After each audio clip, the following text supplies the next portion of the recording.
guys got it there, but we don't have it here. 1 second. Are you going to be? Probably not here. Maria, are you going to be able to get it? So while we do that, There you go. Why don't you start? Go ahead. awesome. So while we do that, I just want to thank you for the opportunity to come to talk to you. I will say the room is electric. You can feel the camaraderie in the environment, and I am so grateful to be able to share with you a little bit about other alternatives for having composed Langley involvement. I will start out by thanking the people who have made this possible, starting with Maria here. She's been a magician helping us out to keep the program together. Before her, Virginia, and before her, Angela had the lion's share of the work. I will also thank our partners at OCIO, our partners at Office of General Counsel for keeping us moving. So this is really a team effort, and yeah, this is part of why we're flipping things around, because Maria just created a very nice SharePoint with all the information about the program, but it is fresh off the press, so we're still figuring things out a little bit. So the slight delay comes from that.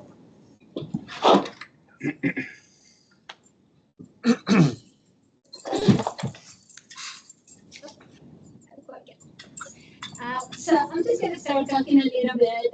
So the ELA program, the E starts for Emerti, and we're moving a little bit from the DRA program that this program is replacing, where the keyword was DR, and that R stood for researcher. And what we want to do with that transition between one and the other is to recognize that people who have had a career at Langley had contributions, a lot of fantastic. A lot of different ways in which they can continue to contribute to the center in addition to research. So we want to recognize the amazing work that our researchers do, but we also want to open up the aperture for those folks who had careers elsewhere and who carry a huge amount of institutional knowledge that is incredibly valuable for Langley as an organization. So it is no secret we just had a long list of names joining in LAA that we are in a very transitional time. And part of why we are transitioning to a broader scope for this program is because we are at a point in which we are losing a lot of institutional knowledge, and we want to be able to bring some of that back. So that's part of the philosophy that has brought us to this transition. In addition to that, because we are opening the aperture so widely, we ended up having a number of different changes in the types of policies and regulations within the program. So you will see a little bit of a combination between one and the other.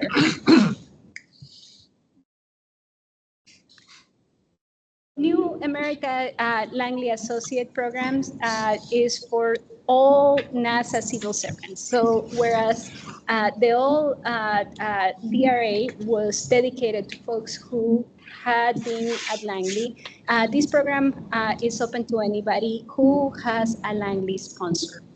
So the shift is also the ability to capture knowledge from other NASA centers.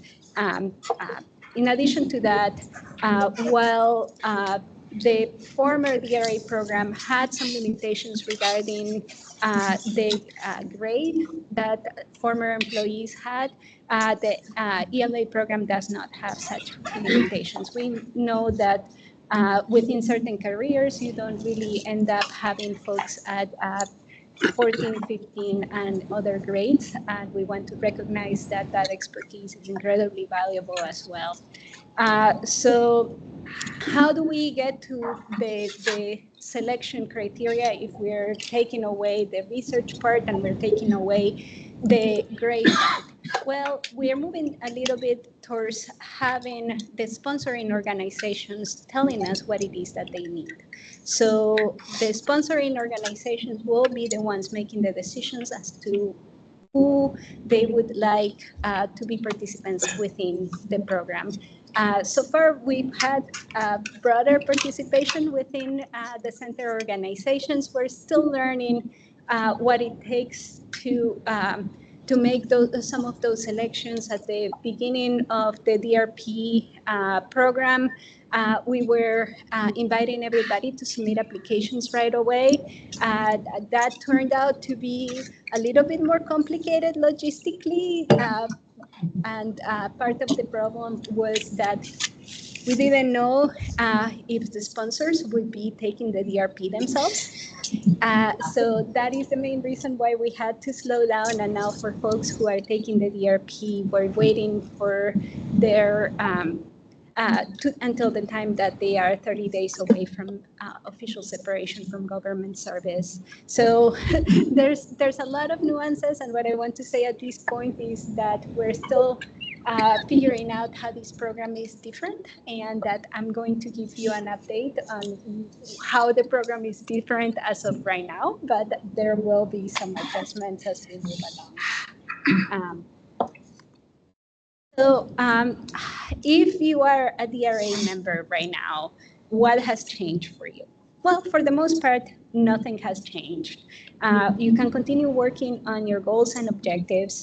We still have the same form, though that form has been updated, but the form number stays the same. Continue having access to the facilities that you need to complete your research contributions.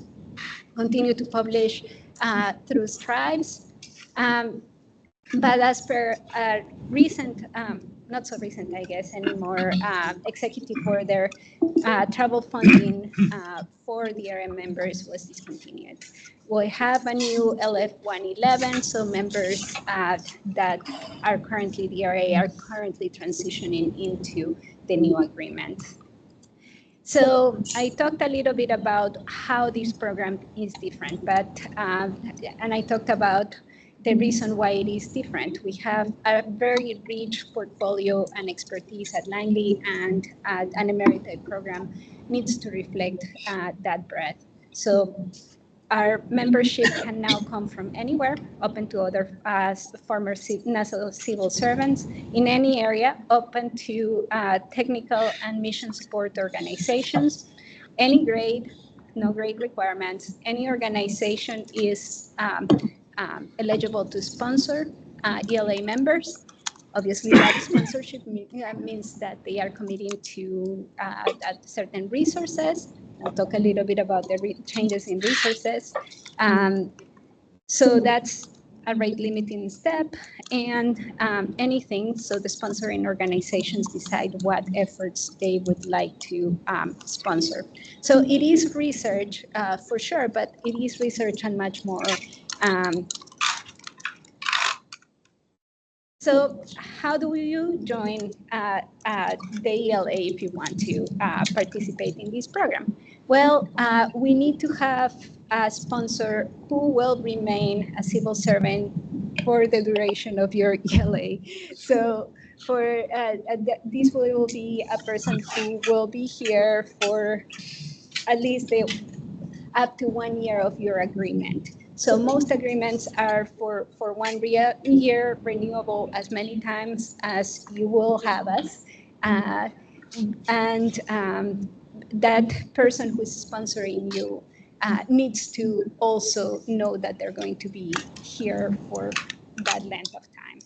Then is the part that your sponsoring organization makes the decision as to what resources they can provide and whether they can sponsor you. So it goes through a couple of levels of signatures. And then it comes to us, and you will email Maria and you will email me. And very much my job is to welcome you. The decision really lies on the sponsoring organization. I am very, very happy to open the doors wide open as much as possible. And you continue working with your sponsoring organization to get access to computers, to get access to whatever resources you need to complete the activities that you are entering as part of your agreement. One of the challenges that some people have noted in the past with the DRA program were the requirements for keeping a NASA computer. You don't have to keep a NASA computer as part of the ELA program. You can continue to have a NASA email, but you don't really have the obligation of having a computer. So how long do you have to serve as an ELA? Well, there's no minimum requirement. Most of our participants do sign up for the year-long agreement, and many of them continue to extend those agreements year after year. There's no maximum requirement. Do you have to have a NASA computer? No, obtaining a NASA computer is not required. Can you travel using private funds? Some of our folks are very committed to continue traveling to conferences, and although we cannot provide funding anymore due to executive orders and challenges with funding, folks can continue to travel as part of ELA using private funds. However, any publication and any dissemination that occurs still needs to go through the STRIPES process. And if you are using the NASA name, it still requires advance notification and permission from your sponsor. So these are all conversations that would have to happen with your sponsoring organization, and you will want to continue to have that close interaction as you move along. And when can you join ELA? You can join only after you have departed from government service. So your first day at ELA has to be after the day of separation. These, for the most part, for DRA had not been a challenge, but given the gap between the time that folks take administrative leave and the DRP program, and the time that separation officially occurs, it has become a very common question. And we cannot really move as smoothly from one to the other as you would traditionally if you were to retire and immediately leave, if you were to leave service and immediately retire, as opposed to now when there's a gap of time. So there's a gap of time in which folks would not have access to a computer if they wish. They would not have access to an ELA sponsored badge for the program. So you can submit your application to your sponsoring organization. Your sponsoring organization will hold it or will tell you to resubmit a little bit later. And 30 days prior to your official separation date, then it'll come to us and we can start the process right away. The application doesn't have to be signed through the NASA PDF signature process. You can like literally sign it on paper and scan it back. So there's you don't have to worry. I'm losing my access to my NASA services and I won't be able to use my computer. You can just sign it the old-fashioned way, and you're completely fine. So that's a little bit of the logistics.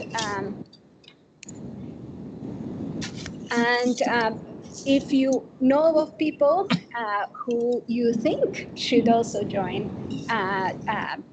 ELA, you can also help them out to find contacts, and if there's folks who know that there's a particular gap, please go out and reach out. We are very happy to continue to bring in new members, so it's exciting to see that. There's a few changes also in terms of policy, and certain things have gotten a bit more strict. And this is a consequence of having a broader program. So whereas DRA was focused on research, and the expectation was that DRA members would be performing only research duties, this is a much broader program. And as a consequence of that, it means that we have to put in a lot more fine print for the activities that were not included in DRA. So use of NASA name does require the sponsor to provide permission, and statements that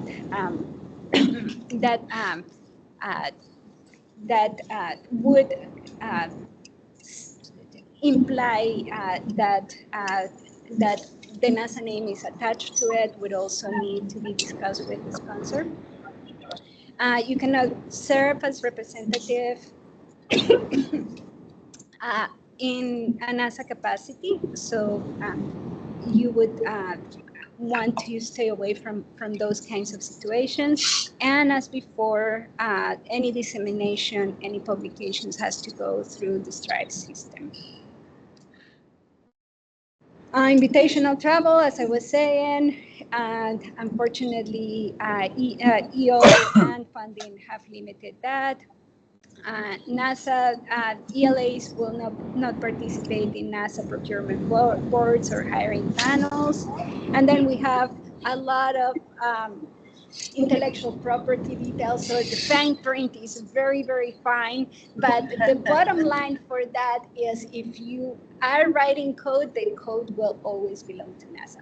So that's what all of that says. Thank you so very, very much. And if you have any additional questions, reach out. And Maria is an incredible resource as well. So thank you so very much.